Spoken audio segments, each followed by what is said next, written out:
Hey guys, Dina here. We are in the garden today. I just kind of wanted to give you a little update, show you what's going on. It just got done raining after like 2 days, so I am in here waiting for things to dry off so I can tend to my garden a little bit. But let's show you what we got. Here's where I put my potatoes, and these are from last year's harvest, and I saved a couple and let them sprout some eyes. But you can see there's a lot popping up over here so far. I did this maybe a week, 2 weeks ago, and that is in the corner. And it's mainly in the corner because when we have to cut in here, it's hard to cut in the corners. So my plan was to put potatoes there, and in the other corners I have wildflowers, and I'll show you that. All right, so my onions are doing okay. I had a little bit more than my little, above ground thingy is doing. So that's what the pots are for. This is the corn here, and you could see I got some corn popping up. And I did it like this is because I took the grass off on the bottom. I cut the bottom of these out, and then I filled it with dirt and left it in there. And that was just so if you're weed whacking or whatever, you're not hitting the corn and it's not in the way, and I don't have to worry about weeds. And that was the whole purpose of putting them in here, kind of leaving them a little protected. But you could see, like I said, it was like just maybe not even 2 weeks. And I do have corn popping up. I did 2 in each. All right, so let's come into our arches here. Oh, let me just show you my my marigolds, and I have sunflowers in the middle there. The sunflowers did not come up. So this is the first arch section in my row, and I have the cantaloupe here, which is growing good, and then I have the watermelon on this side. And what I'm going to do is kind of vine it up. It's a small variety watermelon and cantaloupe, so it should vine up without using them little bras. But in between, until they grow, I put peas, and you can see I'm getting flowers and I'm getting my peas. They're not the regular peas, they're snap peas or snow peas. And the same here. I have a couple snow peas growing already.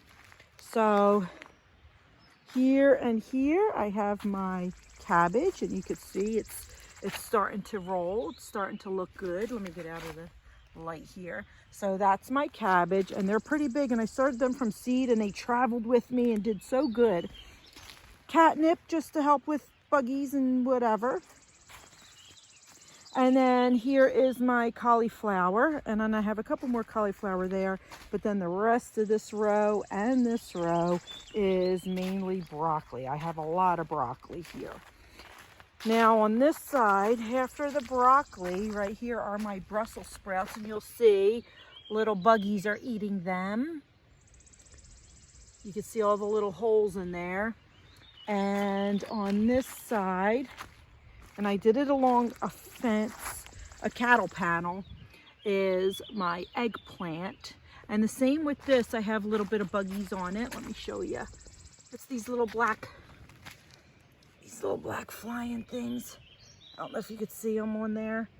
So I have neem oil, which is an organic spray, and they are going to be sprayed along with them. And my beans, I'll show you my beans because I don't want to use chemicals, but anyway, the eggplant gets a little heavy, and that's why I put it here so I could tie it up. And these are all my peppers. I have banana peppers, red peppers, and on the other side I have green peppers. Here's my kale. That's doing great. No buggies, no nothing. And then here are my zucchinis. And again, they're doing great. No buggies. These are my Harvard beets that I had gotten from the survival seeds. Now, I put them in a pot because we were traveling back and forth. But then they started to get root, and I didn't want to pull them out. The plan was to get them in the ground. But then I didn't want to pull them out, so I left them in the pot, and they seem a little overcrowded. But I'm thinking they're right to pull because, look, they're pulling out.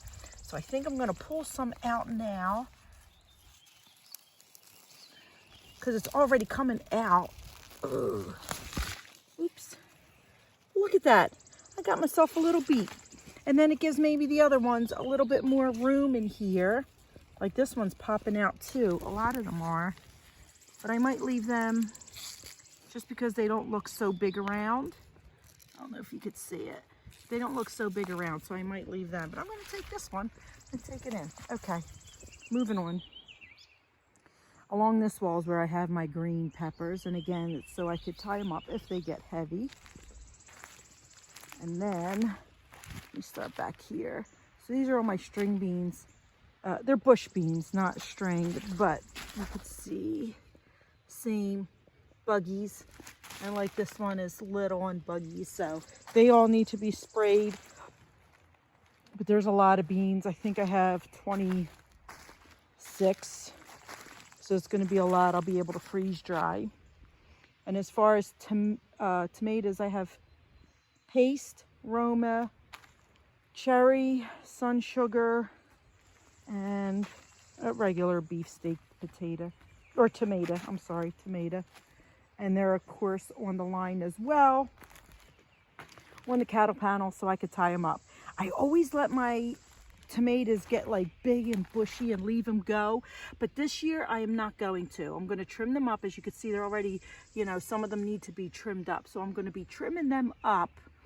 And then I'm going to keep them a little neater than I usually do. I'm not going to just let them go wild. But this is the sun sugar. It's already got a flower on it. So I'm going to trim that up so I get more of a harvest maybe. I don't know. I never really have problems with tomatoes. I do really well. Spinach is growing well. I may even pick some for dinner. And then these are the kidney beans that I had also gotten from the survival seeds. 3 of them had taken, as you could see. This one actually was not doing so great, but then after I had gotten it, again, they traveled with me. After I had gotten it in the ground, it kind of perked up and, you know, did well. But these guys actually have beans on them. See, I'm going to leave that one a little bit, but look at this. This one is like pickable. Look at it. I'm going to pick that right now. I need my clippers, but pick it right now. And then you take the bean out. So far I got 1 beet and 1 bean, and we're not even in June yet. All right, so let me scan back here so you can see, but that's my celery. And then these are all cucumbers here. This big one is actually the smaller cucumber, the little ones like pickle size. And then the rest are regular cucumbers. And we have a lot of cucumbers, but you know, we make pickles and eat them and freeze dry them and whatever. And then this is my little pumpkin patch. So I put 2 on this end, 2 on this end, and I figured I can train it to go in the middle, and then we can have the pumpkins there. So everything is doing good. This is my first year here. Well, this year I've been in West Virginia before, and the growing is great here, but this is, you know, since moving back, my first year here doing this and starting the garden. So we just started. The strawberries, I had just gotten them. They were itty bitty baby roots, but you could see we're actually getting like some strawberries on there. There's a lot of berries. And it looks really good. Same with the blueberries, let me show you. But here too, my wildflowers, like look at all that. It's gonna be beautiful when it grows. And I put them in every corner so it'll look like that, all the way down the line, so it'll be pretty. And then of course down there we have the fruit trees and the grapes. Just kind of show you real quick. The grapes actually had a little grape on it, and then I went to go tie it up onto the line and broke the little grape. So he didn't make it. But the grapes look good here, and we'll get more grapes on there. We'll get more little, you know, berries. But the blueberries look good. There's a lot of bunches. This is our first, we just bought these blueberries.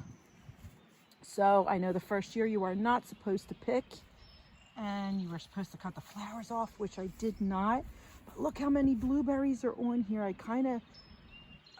don't want to not pick them, but you're supposed to not pick them, so that, you know, goes to the root and blah blah blah blah blah. But I might just pick 1 or 2. This grape though is huge. It's doing very well.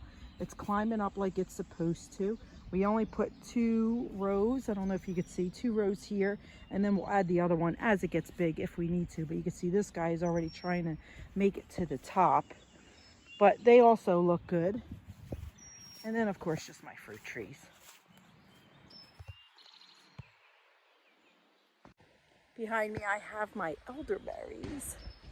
And you can see them as well. Sorry guys. But all getting flowers. And we're going to have some elderberries here. I started with 2 elderberries and I was able to get 6 out of the 2 by propagating them. There is a video on here. I could put it in the description if you want to see. So easy to propagate the elderberries. But I have 6 here and I left 2 in Jersey. So that's 8 I had gotten out of just 2 plants. So now's the time I'm going to pick a couple more and I'm going to propagate some more, and I'm going to fill this whole fence line here with elderberries. Hope you liked my garden. See you on the next adventure.